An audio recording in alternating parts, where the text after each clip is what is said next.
Me and my girlfriend decided to take this road trip since our international travel plans were messed up because of the COVID-19 situation. I always wanted to do a road trip across the US, but our time was limited, so we were only able to get about 8 or 9 days of driving. The drive from the Bay Area to Utah is about 700 miles.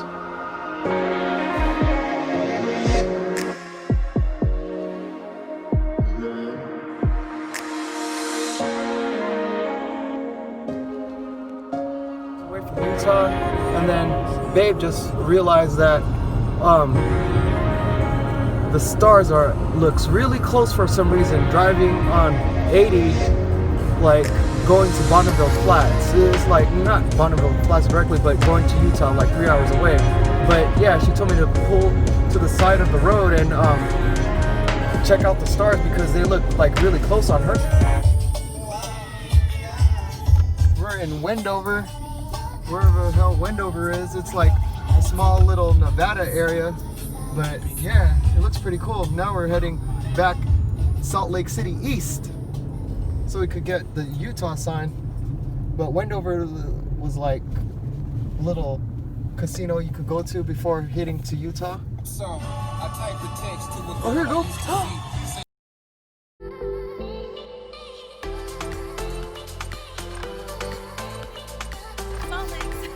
Bonneville. Yeah, Bonneville Salt Flats, salty area, salt everywhere, as you can see. It looks like ice, but it's not. It's pretty cool. And see, you can get one off the ground. Right there. Powdery.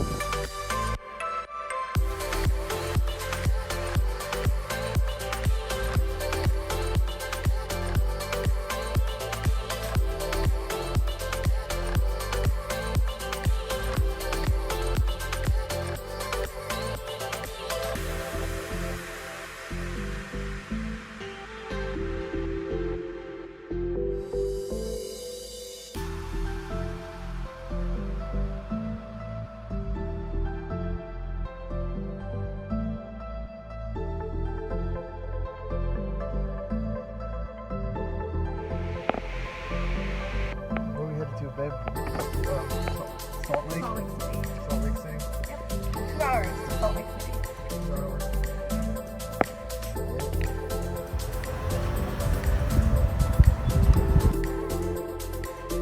I decided to hose down the car because the salt was drying on it, and I wanted to try Utah's famous fry sauce and their large shakes they're known for. It was really good.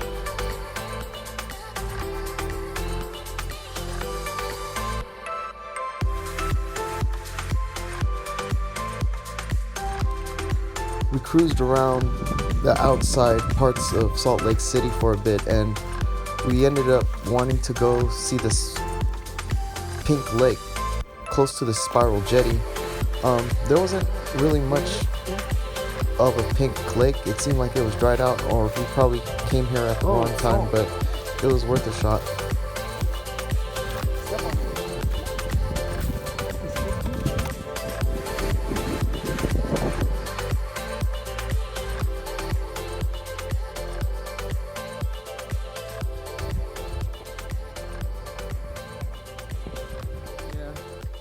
No pink lake here, no pink water. They're trying to say there's pink, small patches of it.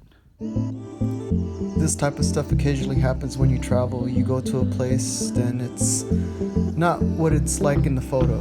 But I'm pretty sure if we saw it at full bloom, our minds would have been blown, I swear to God.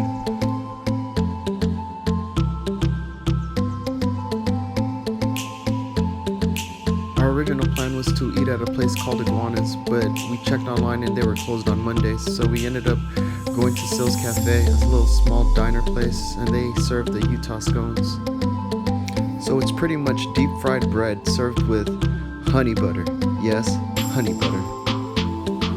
The service was good, the food was great, and the restaurant tours were really nice. Overall, great experience.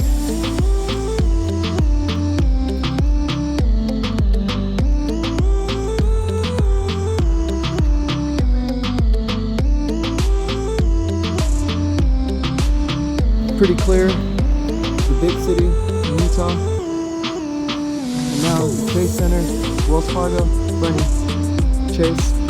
And this is like the main strip. It's sort of like 10:45 that night, and then we rode for like 30 minutes all the way to the Capitol State Building. It's pretty cool. The weather's nice, to be honest. Right now it's 4:36 in Utah. 5:36. What did you like so far about the trip in general? Like, was it like the riding the scooters at night and the wind? There was like hardly any wind. It wasn't too hot, too cold. It was just right, just to be riding on a scooter late night. Or was it like going to the different food places we ate, like the Sills Utah scone or that big ass shake that was meant for like 3 people? Like, what was your favorite part? Or just the drive? I don't know. Definitely not the drive, but it's not that bad. I think I like the honey butter most. Better than the tacos that we had. Yeah. Oh yeah, I forgot about no cilantro, no onions, no sauce. Yeah, I forgot about the tacos. We had tacos, and then they had no salsa, no pico de gallo, nothing. It was just the meat and the tortillas. But even the tamales, they didn't give us no sauce. But I don't know if it was a mistake. Yeah, it could have been a mistake. Who knows? In our brief stay in Salt Lake City, it gave me the feeling of a small, tight-knit community in a big city setting. It's a really nice place just to visit once at least. I know there's more to Salt Lake City than what we've experienced because everything's limited, but I really want to go to a Utah Jazz game and see them play the Warriors. That would be really exciting, and I want to just explore more of what it has to offer.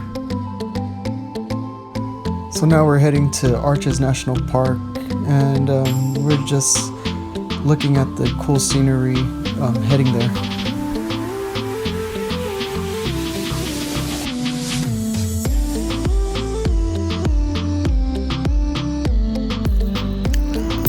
We're almost there, 5 more miles.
We stopped at this funky looking gas station. Inside they sold a wide variety of jerkies. They had beef, turkey, venison, bison, and alligator. I got some prime rib jerky, which was popular, and then 2 kinds of Alien brand jerkies, which is popular too, but I never heard of it. Driving from Arches National Park to Escalante was another 4 hours. On the side of the roads, there's view spots you could park your car at, and it's worth the stop so you could get a panoramic view of the land. If you're afraid of heights, I would suggest somebody else to drive because you could see off the cliff pretty much.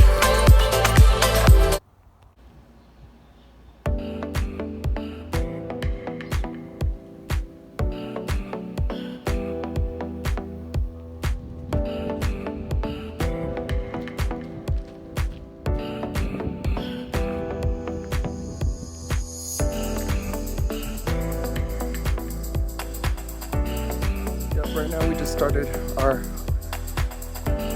hike on this little trail in Zebra Slot Canyon. Weather's nice, overcast, plus 75 degrees, 73 degrees, a little bit of wind, and there's nothing here. Craziness. We're gonna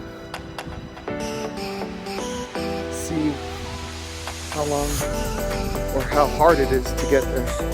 Hopefully it's easy.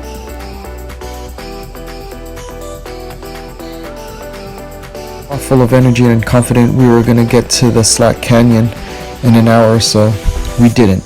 We didn't expect to get lost nor bring an extra bottle of water because the temperature got hot like all the way to the high 80s really quick, and the terrain was difficult walking in the sand and dirt, but luckily there were hikers that gave us water and tips to get to and back from the Slot Canyon. The easiest way was to follow the stacked rocks, and it was probably the best indicator we were headed in the right direction. At one point we bumped into a sandstorm, and the sand was just prickling our bodies from the wind going really fast, probably 10 to 15 miles per hour.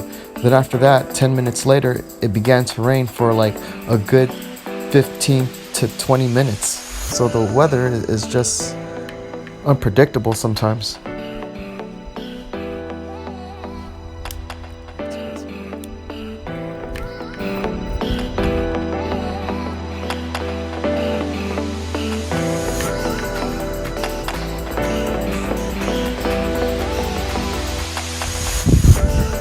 How was that? She almost died. Literally. Sorry. Trying to figure out where to go. He's hot. He's like dehydrated and I don't know what to do at some point. But luckily we get some people. They spared us water. Better knowledge compared to us. They gave us water. All of them did, man. Yeah. All of them seem like people did.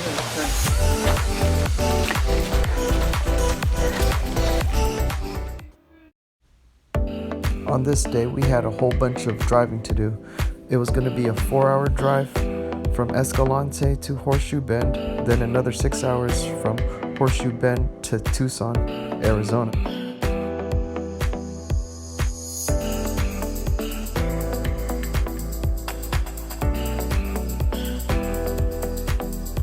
We stayed at the Horseshoe Bend for a good hour and a half, taking a restroom break, walking to the site, and taking photos and videos of the place.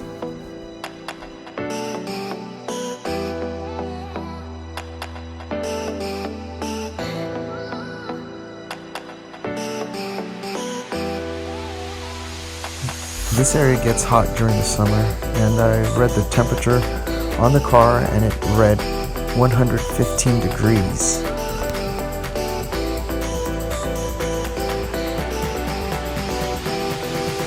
We ate at a place called The Neighborhood. I found them on Instagram, and their drinks looked like they were over the top, which they were.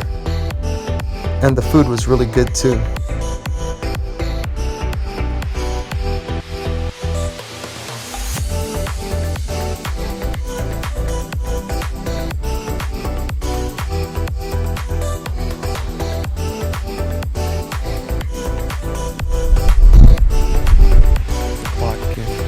Arizona right now. I'm gonna go hiking over here, see how it is. I've never been to this side.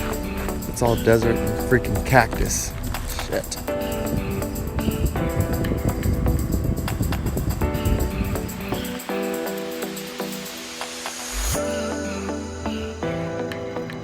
You can hike on one of the trails or run or jog and loop around the whole park, and it's about 8 miles.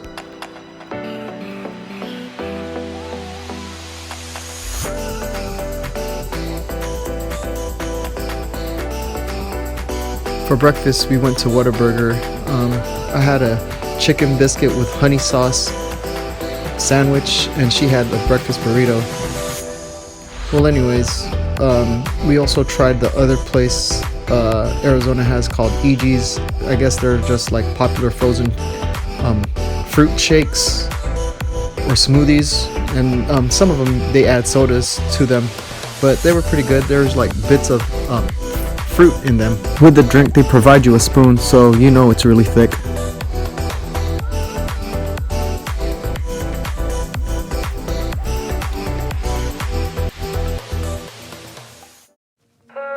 The last part of the trip was to go to Vegas. We decided to play a little bit and go to this Chamorro restaurant and eat the different types of killigrein. They got octopus, shrimp, and beef. The food there is really good. And later on, heading back, we went to another place called Pahrump. It's like an hour away from Vegas, so we could get some fireworks. Yeah, you could get your fireworks in bulk, and it's like about a 45-minute line just to get in. So that was the end of the trip.